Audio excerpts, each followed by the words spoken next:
ఇప్పటి వరకు చేసిన సీరియల్స్ అన్ని కూడా బిగ్ ప్రాజెక్ట్స్, అన్ని కూడా సక్సెస్ఫుల్ ప్రాజెక్ట్స్ కదా. అదే చెప్తున్నాం కదా, దానికి లక్ నియర్లీ ఎన్ని సీరియల్స్ చేశారు ధనుష్ గారు ఇప్పటి వరకు? ఒక 5-6 చేసి ఉంటానండి. అంటే లైక్ వేరే లాంగ్వేజ్ చేసినవి అవి కూడా సూపర్ సక్సెస్. ఓకే.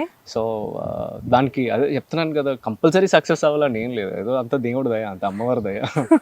వీటిల్లో మీ ఫేవరెట్ సీరియల్ ఏంటంటే ఇప్పటి వరకు చేసిన వాటిల్లో మెమరబుల్ సీరియల్ ఇది, నాకు నేను ఎప్పటికీ మర్చిపోలేను? ఆబ్వియస్లీ నెంబర్ 1 కోడలు నేను ఎప్పుడు మర్చిపోలేను, నా ప్రీవియస్ ప్రాజెక్ట్ జీ తెలుగులో. ఎందుకంటే కాస్టింగ్ కానీ అంత ఖర్చు పెట్టి ఒక సూపర్ సీరియల్, చాలా హై బడ్జెట్ సీరియల్ కదా అది. అది తర్వాత నేను మలయాళం రీసెంట్ గా సుభద్రం అని ఒక సీరియల్ చేశాను. అది తర్వాత మీకు ఎవరైనా చెప్పారా మీరు చూడడానికి మలయాళం హీరోలానే ఉంటారు అని? అది అలవాటు అయిపోయింది నాకు కూడా. ఇప్పుడు సరిగ్గా తెలుగు రావట్లేదు, చెప్పి ఆ డైలాగ్స్ చెప్పి, ఇవి చెప్పి, తమిళ్ చెప్పి, అన్ని లాంగ్వేజెస్ చెప్పి. మిమ్మల్ని చూడగా ఎలా కనబడుతున్నారంటే నాకు ఇప్పుడు మలయాళం హీరోస్ భలే గ్లామర్ గా బాగుంటారు. అంటే అఫ్ కోర్స్ తెలుగు హీరోలు కూడా చాలా బాగుంటారు, దాని గురించి కాదు, బట్ సడన్ గా చూడగానే మిమ్మల్ని ఇతనేంటి మలయాళం హీరోలా ఉన్నారు అని చెప్పేసి అలా అక్కడ నన్ను బాగా అడాప్ట్ చేసుకున్నారు కూడా. అందుకే మీరు అన్నట్టు ఆ లుక్స్ బాగా కనెక్ట్ అయ్యి ఉంటాయి వాళ్ళకి, వాళ్ళు కూడా బాగా అడాప్ట్ చేసుకున్నారు. ఫస్ట్ సీరియల్ ఒకటి అల్లి అంబల్ అని చేశాను జీ కేరళంకే, జీకే. అది సూపర్ డూపర్ హిట్ అయింది. అండ్ దానివల్ల నాకు చాలా ఫేమ్, ఫ్యాన్స్ అసోసియేషన్స్ అవన్నీ స్టార్టింగ్ సీరియల్ తోనే అక్కడ వచ్చింది. So happy. అంటే నాకు అప్పటికి తెలుగులో అంత వెల్కమ్ రాకపోయినా మలయాళంలో అంత వెల్కమ్ వచ్చింది. దాని తర్వాత పడిన ప్రాజెక్టే నాకు నెంబర్ 1 కోడలు. సో అది ఒక సూపర్ కాస్టింగ్, సుధా చంద్రన్ గారితో వాళ్ళతో చాలా చాలా ఎంజాయ్ చేస్తూ చేసిన సీరియల్ అది. నంబర్ 1 కోడలు యాక్చువల్ గా మీరు మీ బ్రదర్ రోల్ ఇంకొకతను చేస్తారు కదా. ఎస్ సుధా గారు మీ మదర్ క్యారెక్టర్ కదా అందులో. అసలు సూపర్ కాస్టింగ్ అది. అసలు అది అల్టిమేట్ సీరియల్ అండి అది. అసలు దాన్ని ఇంకేంటంటే కంపేర్ చేయడానికి ఏం లేదు. ఇప్పటికీ అంత లావిష్ సీరియల్ ఇంకా రాలేదు. అవును, ఆ సీరియల్ ఎప్పుడు చూసినా ఫ్లైట్లు ఎక్కడం దిగడమే ఉండేది కదా చాలా వరకు. ఫ్లైట్లు ఎక్కడం దిగడం అంటే దానికోసం రామోజీ ఫిల్మ్ సిటీలో ఉండే ఒక సెట్, అలాంటి సెట్ మళ్ళీ రీప్లేస్ చేసి మనం చిత్రమందిర్ అన్న స్టూడియోస్ లో, దానికోసం అసలు స్టూడియో స్టార్ట్ అయింది. ఆ సెట్ వేసి స్టార్టింగ్ అసలు ఆ సెట్ వేయడం కోసమే ఆ స్టూడియో స్టార్ట్ అయింది. ఫస్ట్ సెట్ అక్కడ స్టూడియోలో. అండ్ ఇప్పుడు చాలా సక్సెస్ఫుల్ స్టూడియో. అండ్ హౌస్ లో ఇంకా చాలా షూటింగ్స్ అవుతున్నాయి. నేను కూడా రీసెంట్ గా 2-3 షూట్స్ చేసా అమ్మాయి గారు ఇవన్నీ. నేను మిమ్మల్ని ఫస్ట్ చూసింది నంబర్ 1 కోడలు సీరియల్ సెట్ లోనే. అఫ్ కోర్స్ అప్పటికి నేను యాంకర్ ని కాదు, నేనేదో ఊరికే సరదాగా వచ్చాను. ఇప్పుడు యాంకర్ అయిన తర్వాత ఈ సెట్ లో మళ్ళీ మీతో ఇంటర్వ్యూ అవుతుంది. బట్ మీరు లైక్ అంటే ఫ్యామిలీ వైజ్ గా చూసుకుంటే మీనంటే ఇప్పుడు కీర్తి గారు మీరు ఇద్దరు యాక్టర్స్ కలిపి ఉంటే ఇంట్లో ఎలా ఉంటుంది? లైక్ అంటే ఇప్పుడంటే బాగా పుట్టాడు, కీర్తి గారికి బ్రేక్ వచ్చింది, అంతవరకు ఓకే. కానీ ఏంటంటే ఇద్దరు ఆర్టిస్టులు ఇంట్లో ఉన్నారంటే ఆవిడది ఒక సీరియల్ ఉండొచ్చు, మీదొక సీరియల్ ఉండొచ్చు, ఆవిడది ఒక టైమింగ్ ఉండొచ్చు, మీదొక టైమింగ్ ఉండొచ్చు. అక్కడ ఏమైనా చిన్న క్లాషెస్ అవుతూ ఉంటాయా? ఏం లేదండి, మేము ఇంటికి వచ్చిన తర్వాత అసలు సీరియల్ గురించి కానీ, సీరియల్లో జరిగిన షూటింగ్ గురించి కానీ, అంటే ఈ సీన్ చేశాను నేను, ఆ ఫైట్ చేశాను, అవి ఇవి మాట్లాడుకున్నాం. మేము డైరెక్ట్గా ఇంటికి వచ్చాక మా ఇద్దరు లైక్ ఏం జరిగింది ఇంట్లో గురించి మాట్లాడుకుంటాము, లేదా మా ఇద్దరు మిస్ అయిన ఏం జరిగింది, ఏం చేయబోతున్నాం మనం మాట్లాడుకుంటాము. అండ్ ఎక్కువ ప్రేమించుకుంటాం కనుక మా ఇద్దరికి ఎప్పుడు అలాంటి క్లాషెస్ రాలేదు. అసలు ఇక్కడ జరిగిన సంగతే మేము మర్చిపోతాం. వన్స్ ప్యాకప్ అని చెప్పిన తర్వాత రేపేంటి షూటింగ్ అని కూడా నేను ఆలోచించాను. నెక్స్ట్ డే మార్నింగ్ లేచిన తర్వాత వీళ్ళు కంటిన్యూటీ కొన్ని పంపిస్తారు అన్నమాట. ఇంతకు ముందు ఈ సీన్స్ చేసాం, ఇవి కావాలి, ఈ రిక్వైర్మెంట్ అనేది ముందు డిస్కస్ చేసుకుంటాం. ఆ మార్నింగ్ మళ్ళీ నా వర్కింగ్ అవర్స్ స్టార్ట్ అయినప్పుడే నేను దాని మీద ఫోకస్ చేస్తాను అంతే. సో ఆ డిఫరెన్సియేషన్ లేకపోతేనే ఈ ప్రాబ్లం. క్యారీ ఫార్వర్డ్ చేసుకుని వెళ్తే చాలా ప్రాబ్లం. ఇక్కడ జరిగినవన్నీ అక్కడ చెప్పి, ఆల్రెడీ తను వేరే స్ట్రెస్లో ఉంటుంది, తన జరిగినవన్నీ నాకు చెప్పి నేను వేరే స్ట్రెస్లో ఉంటాయి. ఇంకా అక్కడ ఏ ఫీలింగ్స్ ఉండవు, ఏ కథలు అక్కడ చెప్పుకుంటూ ఉంటారు. బేసిక్ గా చాలా మంది వైఫ్ అండ్ హస్బెండ్ ఏంటంటే నైట్ ఇంటికి వెళ్ళగానే కూర్చొని సరదాగా ఈ రోజు మార్నింగ్ నుంచి ఆఫీస్ లో ఇది జరిగింది, ఈ రోజు పొద్దున్న నుంచి అది జరిగింది అని చెప్పేసి చెప్పుకుంటూ ఉంటారు. అంటే డిఫరెంట్ ఫీల్డ్స్ లో ఉండేవాళ్ళు. కానీ ఇక్కడ ఏంటంటే ఇద్దరు ఉంది సేమ్ ఫీల్డ్ కదా. సో మేము ఎలా అనుకుంటాం, ఇద్దరు ఆర్టిస్టులు ఇంట్లో ఉన్నారు అంటే ఇంకేం చేయొచ్చు, ఇంతకంటే బెటర్ గా ఏం చేయొచ్చు, ఇలాంటివి మాట్లాడుకుంటారేమో అనుకుంటా. నేను ఈ ప్రాజెక్ట్ చేయాలనుకుంటున్నాను, ఈ క్యారెక్టర్ చేయాలనుకుంటున్నా, అవన్నీ కూడా మేము డిస్కస్ చేయాలి. నేనేం చేయబోతున్నాను కూడా తనతో డిస్కస్ చేయాలి. తన వర్క్ నువ్వు ఫోకస్ చేయి, నా వర్క్ నేను ఫోకస్ చేస్తాను అంతే, అంతకు మించి ఇంకేం లేదు. ఎందుకంటే తను ఏం చేయాలనుకుంటుందో, తన రోల్స్ ఏం చేయాలనుకుంటుందో తనకే తెలుసు. మనం సజెస్ట్ చేయడం అంటే తను ముందే యాక్టర్ కదా, నేను పెళ్లి చేసుకుని తనకు ఆ మాత్రం తెలియకపోవడం ఉండదు. సో నా విషయంలో కూడా అలాగే. అండ్ అండర్స్టాండింగ్ ఎప్పుడు వస్తుంది అంటే ఆ స్పేస్ ఇచ్చినప్పుడే వస్తుంది. బాండింగ్ కూడా ఎప్పుడు అక్కడే కలిసి ఉంటారు ఎక్కువ. ఎందుకంటే వాళ్ళకి ఆ స్పేస్ ఇవ్వాలి, వాళ్ళకి నచ్చింది చేయడానికి ఒప్పుకుంటేనే వాళ్ళు కూడా మనకు నచ్చింది చేయడానికి ఒప్పుకుంటారు. అండ్ రెండు చేస్తున్నప్పుడు మర్చిపోయి మనం ఏం చేయాలనుకోవడానికి పెళ్లి చేసుకున్నాము, లైక్ రిలేషన్షిప్ వెళ్తున్నాము, దాని గురించి ఫోకస్ చేసి లవ్ చేసుకుంటే హ్యాపీగా ప్రాబ్లమే ఉంది. సో లవ్ అంటే గుర్తొచ్చింది, ఇక్కడ కట్ చేస్తే మీ ఇద్దరిది లవ్ మ్యారేజ్ కదా, ఫస్ట్ ఎవరు ప్రపోజ్ చేశారు? అది కష్టమే అండి, ఎవరు ప్రపోజ్ చేశారు అనేది. It's just feeling. అది ఇద్దరు ఆల్మోస్ట్ నువ్వు చెప్పు నువ్వు చెప్పావు నేను ఎప్పుడు అనుకుంటూ ఉంటాం, కానీ అది ఇట్స్ లవ్ అనేది ఇద్దరు కలిసి కనెక్ట్ అయితేనే వస్తుంది. ఎవరు చెప్పినా ఒకటే. మేబీ నేనే చెప్పాను అనుకోండి. ఓకే, మ్యారేజ్ ప్రపోజల్ అనేది మీ దగ్గర నుంచి వచ్చిందా? మ్యారేజ్ ప్రపోజల్ ఎలా సార్? అంటే తెలుగు అబ్బాయిలు అందరూ వెళ్ళి కన్నడ అమ్మాయిలు పెళ్లి చేసుకుంటున్నారు అంటే మాకు సోర్స్ లేకుండా పోయిందండి.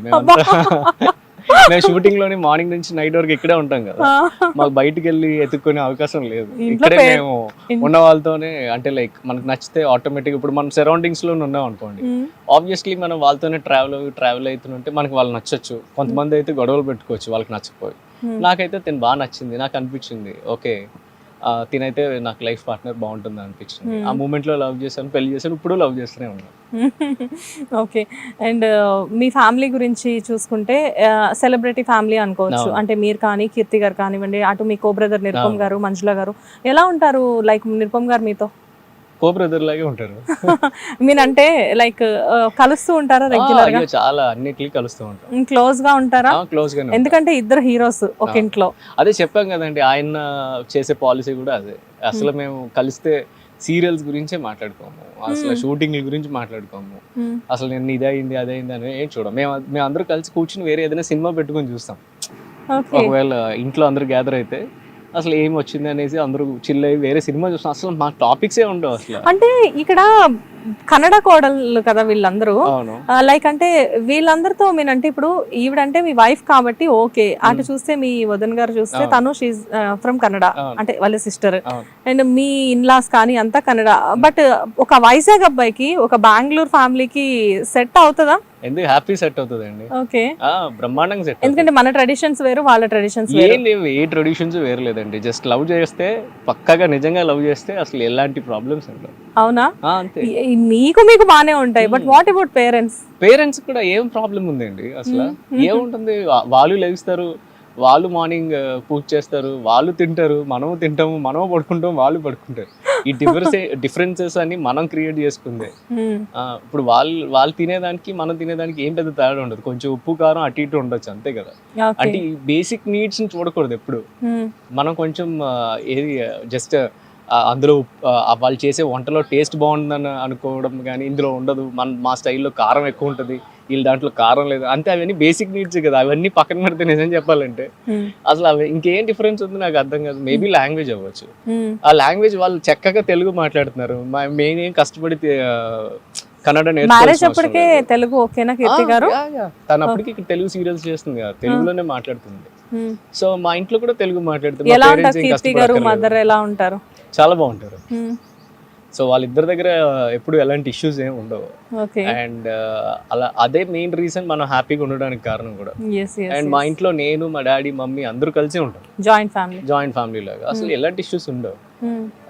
అండ్ ఎప్పుడైనా కీర్తి అటు వెళ్తేనే మా అమ్మ బాధపడుతుంటారు. 2 days 3 days ఎక్కడ వాళ్ళ మమ్మీ వాళ్ళ ఇంటికి వెళ్తే మిస్ అవుతుంటారు. మీరు ఓన్లీ సన్నా? మీకు మా అక్క ఉంది, మా అక్క కెనడాలో ఉంటుంది. మరి ఆఫ్ కోర్స్ ఇప్పుడు ఏంటంటే అక్క ఎలాగో అక్కడ ఉన్నప్పుడు కూతురైనా కోడైనా ఇక్కడ తనలోనే కనబడుతుంది. చిన్న చిన్న ఇష్యూస్ వస్తూనే ఉంటాయి, అవన్నీ కామనే. బట్ ఏంటంటే ఎప్పుడైతే వీళ్ళిద్దరు కలిసి లేనప్పుడు ఇద్దరు మిస్ అవుతారో అది ఆబ్వియస్లీ కవర్ అయిపోతుంది. పెద్ద పెద్ద గొడవలు ఏమి రావు, చిన్న వస్తాయి. అది ఆబ్వియస్లీ ప్రతి ఫ్యామిలీలో ఉండేవే. అవన్నీ వాళ్ళే అండర్స్టాండ్ చేసుకుని కలిసిమెలిసి వెళ్ళిపోతూ ఉంటారు, అంతే. సో సీరియల్స్ లో చాలా బిజీగా ఉన్నారు, అంటే హీరో రోల్స్ మాత్రమే ప్లే చేస్తూ ఉన్నారు ప్రెసెంట్.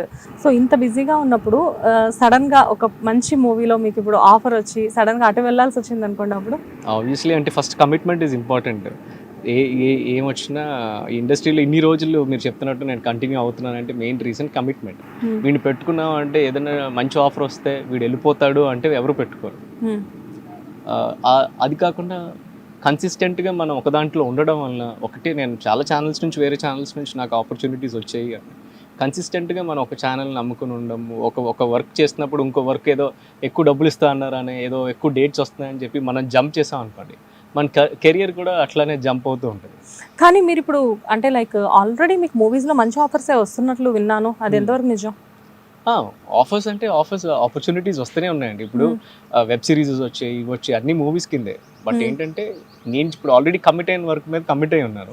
సో ఇప్పుడు ఆల్రెడీ 2 సీరియల్స్ లో బిజీగా ఉన్నారు కాబట్టి యూ డోంట్ హ్యావ్ టైం అనుకుంటా. అంటే టైం అని లేదని కాదు, ఒకవేళ నా టైం నిజంగా సెట్ అవుతుందంటే నాకు డెఫినెట్ గా సినిమాలు చేయాలనే ఉంటుంది. సో చూసుకోండి, ధనుష్ గారికి టైం ఉందంట. సో ఎవరైనా ఆఫర్ ఇవ్వాలి అనుకుంటే Definitely ధనుష్ గారికి చేయొచ్చండి. ఇమీడియట్ గా ఆఫర్ చేయొచ్చు. He will come, he will do. And last and final గా ఇక్కడ ఒక చిన్న విషయం ఏంటి అంటే, తెలుగు ఇండస్ట్రీలో కన్నడ వాళ్ళు ఎక్కువగా వచ్చి వర్క్ చేస్తున్నారు అనే ఒక చిన్న విషయం నడుస్తుంది. సో ఆ హీరోయిన్స్ తో పాటు క్యారెక్టర్ ఆర్టిస్టులు కూడా చాలా మంది ఉన్నారు. అండ్ ఇప్పుడు చూస్తే హీరోస్ కూడా చాలా ఎక్కువగా ఉన్నారు. ఇంత కాంపిటీషన్ లో కూడా మీరు ఇప్పటి వరకు ఇన్ని సంవత్సరాల నుంచి మినిమం 2 సీరియల్స్ ఎలా రన్ చేస్తున్నారు? అదే చెప్తున్నాం కదా, కన్సిస్టెన్సీ అండ్ మనం ఆ ప్రోడక్ట్ మనం నమ్మాలి, వాళ్ళు కూడా మనల్ని నమ్మాలి. ఓకే, ఎప్పుడు మీ కాంపిటీషన్ అనిపించలేదు ఎవరితోటి? అదే చెప్తున్నాం కదండి, నాకెందుకు అలాంటివి ఏమి రాలేదు ట్రావెలింగ్ లో. ఇప్పుడు నేను వెళ్ళి వేరే లాంగ్వేజ్ లో చేశాను, మరి నేను నన్ను వాళ్ళు అలా అనుకుని ఉండొచ్చు కదా. బట్ ఏదైనా మీరు కంప్లీట్ గా జీ తెలుగు అబ్బాయి కదా. ఆబ్వియస్లీ ప్రస్తుతానికి అయితే నేను జీ తెలుగు అబ్బాయిని. ఎందుకంటే నాకు అంటే మంచి మంచి ఆపర్చునిటీస్ ఇచ్చి నన్ను ఈ స్టేజ్ లో కూర్చోబెట్టింది అయితే Zee Telugu. And specially Anu madam కి నేను నా ఫ్యామిలీ అందరూ కూడా ఎంతో రుణపడిపోయి ఉన్నాం. ఎందుకంటే ఋగ్వేద్ పేరు పెట్టింది కూడా మేడమే. అండ్ ఈవేళ ఋగ్వేద్ మళ్ళీ జీ టీవీలోనే ఫస్ట్ చేశారు కూడా, జీ తెలుగులోనే. సో నాకు, నా ఫ్యామిలీకి నాకు బాగా బౌండ్ అయిపోయిన ఛానల్ యాజ్ వెల్ యాజ్. కానీ తనతోనే చేయాలి అన్న ప్రపోజల్ ఎవరిది? ఛానల్ నుంచి వచ్చింది. ఛానల్ నుంచి అను మ్యామేనా? అను మ్యామే. ఆవిడకి తెలియకుండా ఏమి అంతే కదా, ఏదైనా కానీ. అంటే ప్రతి ఇక్కడ ఒక చిన్న డైలాగ్ బయటికి రావాలన్నా మేడం సర్టిఫికేట్ అంటే లైక్ ఆవిడ ఫైనలైజ్ చేయకుండా బయటికి అయితే రాదు. సో ఆబ్వియస్లీ ఆవిడ బ్లెస్సింగ్స్ అని అనుకుంటాను. సూపర్ అండి.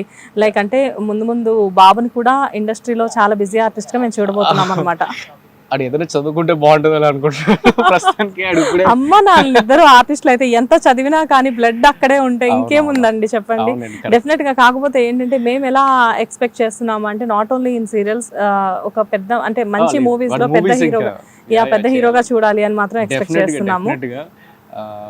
నేను కూడా దానికే ప్రయత్నిస్తాను. అలా అని చెప్పి లైక్ అంటే నేను ఫుల్లీ ఫోకస్డ్ యాక్టింగ్ మీద ఉంది. అంటే సినిమా సీరియల్ అండ్ డిఫరెన్స్ లేదు, అది మనం క్రియేట్ చేసుకోవడంలోనే ఉంది.